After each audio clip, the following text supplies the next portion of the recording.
yang luar biasanya yang selalu kita bilang dari awal bahwa Ansor saat ini adalah NU masa depan. Ini sudah dibuktikan begitu.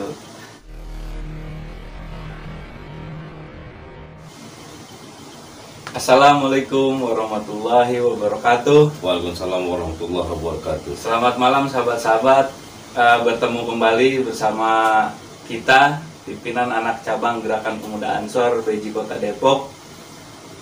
Malam ini luar biasa, kita kedatangan yang mulia guru kita Al-Ustadz Wawan Saifuddin. Beliau pengurus Nahdlatul Ulama. Oke, sampai di situ pengurus Nahdlatul Ulama. Nanti kita bakalan ngobrol-ngobrol santai malam ini, kan? Gimana sih apa yang selalu kita bilang, apa yang selalu kita canangkan, bahwasanya Ansor saat ini adalah NU masa depan, begitu. Beliau adalah pernah menjabat sebagai ketua Ansor dan sekarang beliau sudah berada di pengurusan Nahdlatul Ulama, begitu sahabat-sahabat. Nah, mungkin bisa langsung memperkenalkan diri, Ustaz. Ya, terima kasih. Ketua PAC BJ Kota Depok. Siap.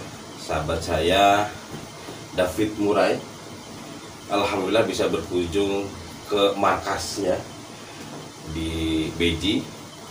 Dan sebelum saya memperkenalkan diri, sedikit saya ingin mengupas apa arti sahabat. Jadi kenapa di Ansor ada istilah sahabat? Nah, benar. Sahabat Gus Yakut, sahabat Abdurrahman, sahabat Hasan Basir Sagala, sahabat Wawan Saifuddin, sahabat David Murai, dan lain-lain.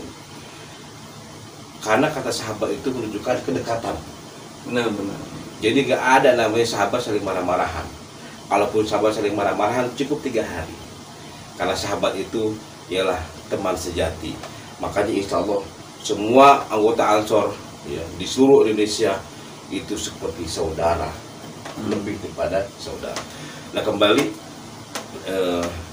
memang saya berkhidmat di Ansor itu sebagai ketua PAC Kecamatan Jagakarsa, Jakarta Selatan. Dan alhamdulillah setelah itu saya diminta sebagai sekretaris Lajisnu Jakarta Selatan. Oke. Dan juga akhirnya juga saya diminta sebagai di PWNU lembaga wakaf di bidang ketua bidang divisi humas dan literasi. Luar biasa. Jadi tadi benar kata sahabat David Murai bahwa Ansor sekarang itu NU masa depan. NU masa depan gitu. Bakat saya. Karena memang dari Ansor berkhidmat ke NU. Jadi nggak bisa sembarangan itu orang masuk NU itu. Jadi harus ada jalur khususnya. Tiba-tiba orang nggak ada dari mana masuk NU. Itu yang pas itu dari Ansor ke NU. Gitu. Oke, karena kita sama-sama sudah melewati dan menyaksikan nasional bahkan dunia, kemarin itu di bulan Desember itu terlaksana Muktamar NU ke-34. Nah, dan di Januari 2022 itu diumumkan struktural pengurus harian, begitu. Nah, yang luar biasanya yang selalu kita bilang dari awal bahwa Ansor saat ini adalah NU masa depan. Ini sudah dibuktikan begitu. Nah, banyak sahabat-sahabat kita di pengurusan pimpinan pusat saat ini sudah berada di struktural pengurus besar Nahdlatul Ulama. Bagaimana kedepannya mungkin pandangan dari Ustadz dari sisi keansorannya, mungkin dari sisi ke NU-nya, terlebih ketum kita menjadi Menteri Agama. Nah, kita sama-sama tahu ketum kita itu setelah menjadi Menteri Agama, apa sih efeknya gitu ya? Ini ada dua pertanyaan ya. Iya ya, yang pertama dari Ansornya dulu nih ya kan. Setelah ketum kita menjadi Menteri Agama, apa sih efeknya untuk, ya mungkin Ustadz merasakan ketika masih menjabat di PAC Ansor gitu kan ya, ada efeknya atau enggak sih gitu ya kan. Nah mungkin yang kita pernah tahu itu, sama-sama tahu ya, efek yang jelas di sahabat-sahabat kita pimpinan pusat gitu Ustadz. Nah yang pertama, menurut pandangan Ustadz, setelah ketum kita menjadi Menteri Agama, ada perbedaan atau enggaknya gitu Ustadz. Yang kedua, yang saat ini terjadi, sahabat-sahabat Ansor itu sudah masuk ke dalam struktural pengurus besar Nahdlatul Ulama, begitu kan? Ya saya lihat memang sangat berefek ya.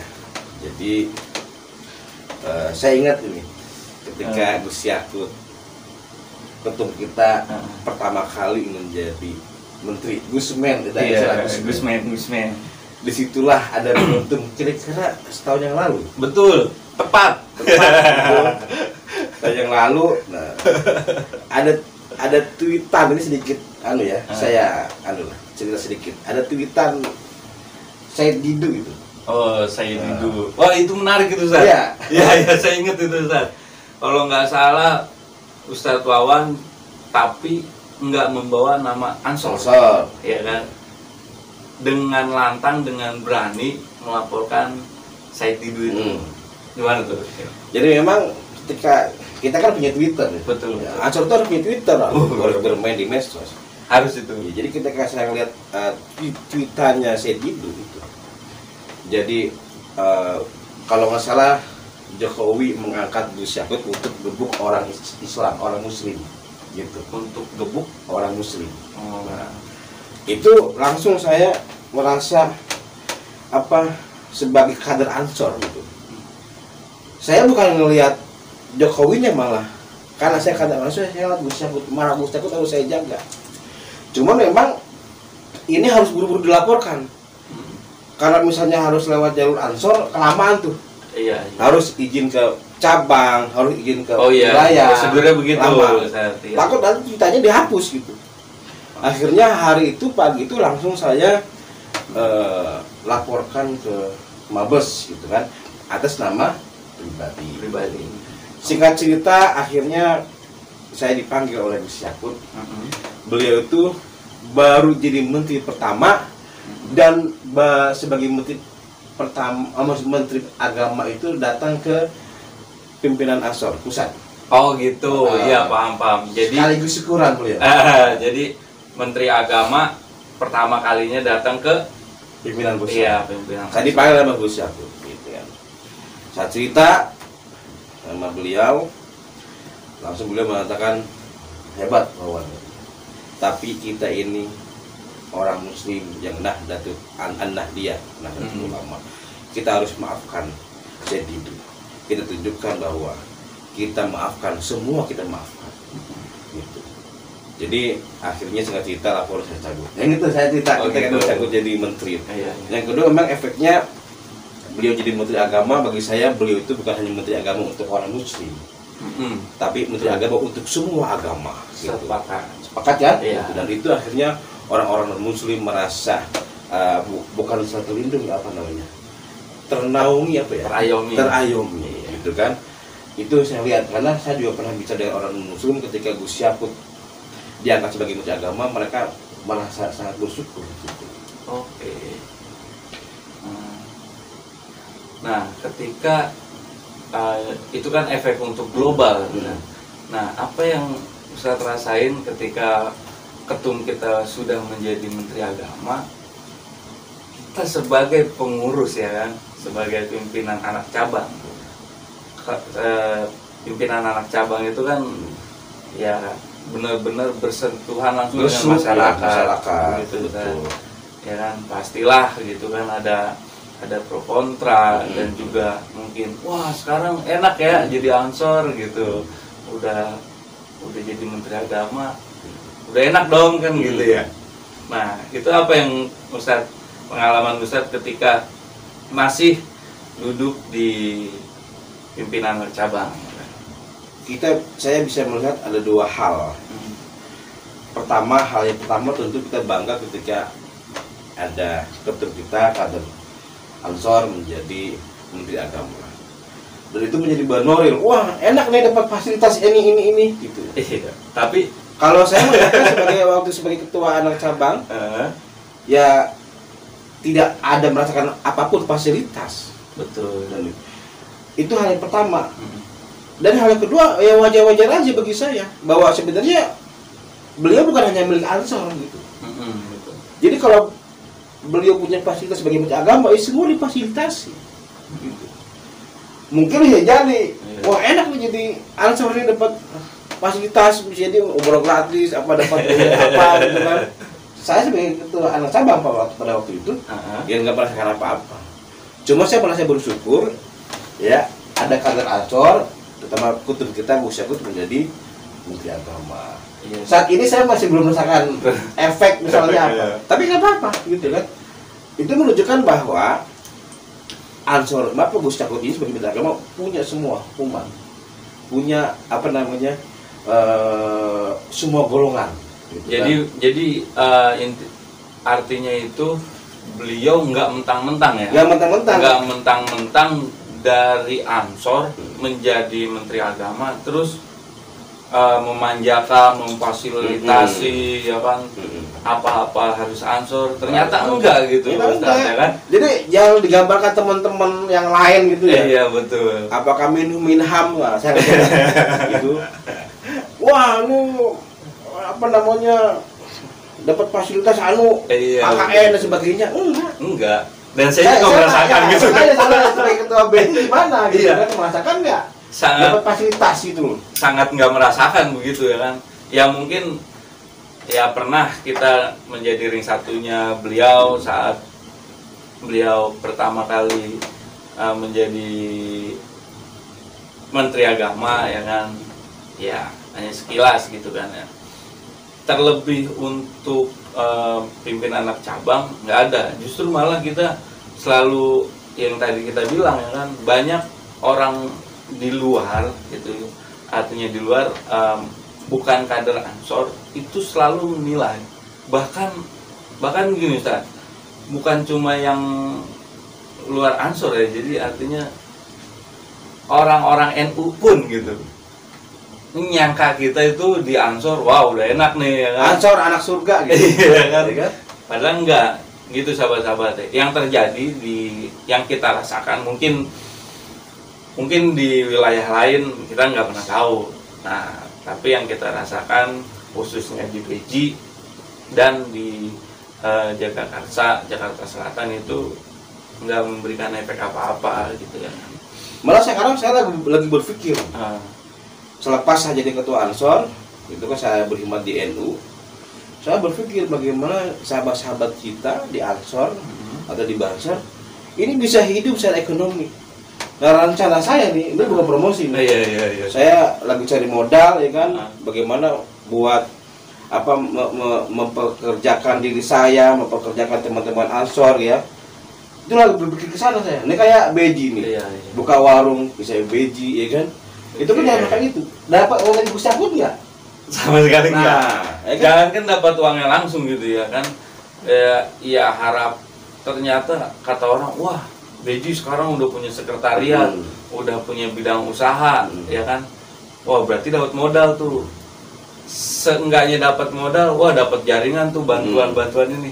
Enggak sahabat, gitu ya kan. Kita di Beji itu pure mandiri. Banyak program-program perekonomian kita yang kita akan bangun ke depan gitu ya kan. Nanti kita juga bakalan kolaborasi ya kan, apa yang pemikiran sama dengan Ustadz ya kan, kita akan kolaborasi itu nanti ke depannya akan kita akan beritahukan sahabat-sahabat semua.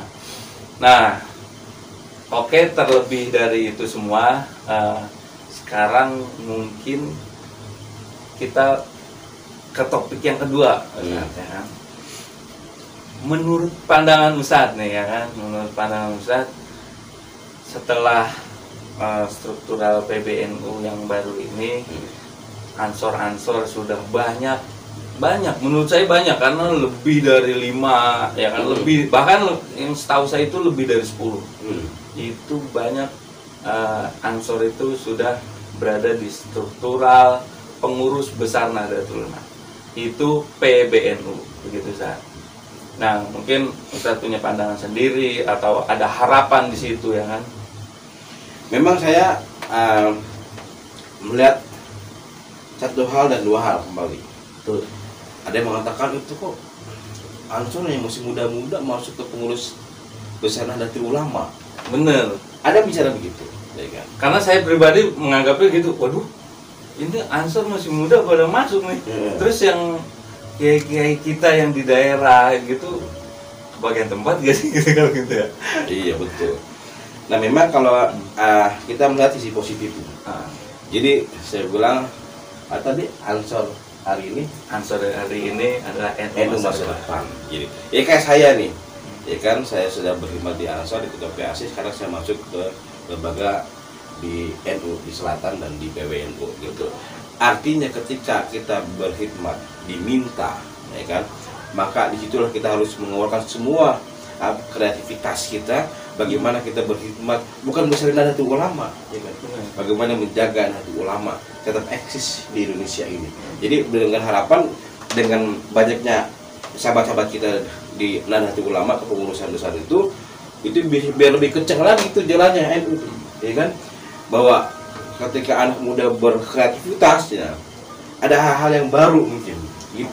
Jadi saya ingat kata-kata ketum itu sangat melekat. Ketika kita menjadi kader Ansor, kita jangan berharap menjadi apa-apa gitu.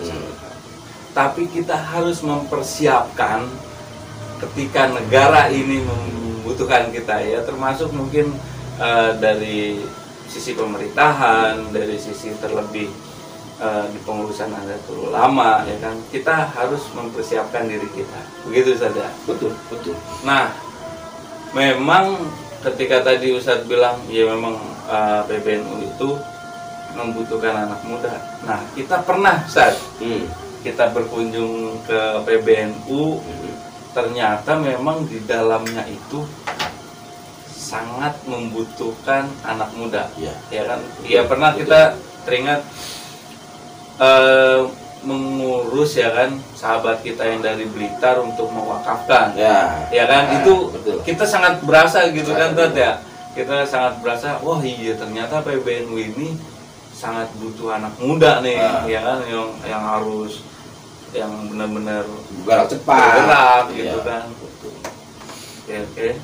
Ya, terlepas tadi ada mengatakan kok anak-anak masih muda di pengurus besar Nahdlatul Ulama gitu. Ya tetap mereka, jadi jangan berpikir bahwa di NU itu isinya orang tua-tua semua.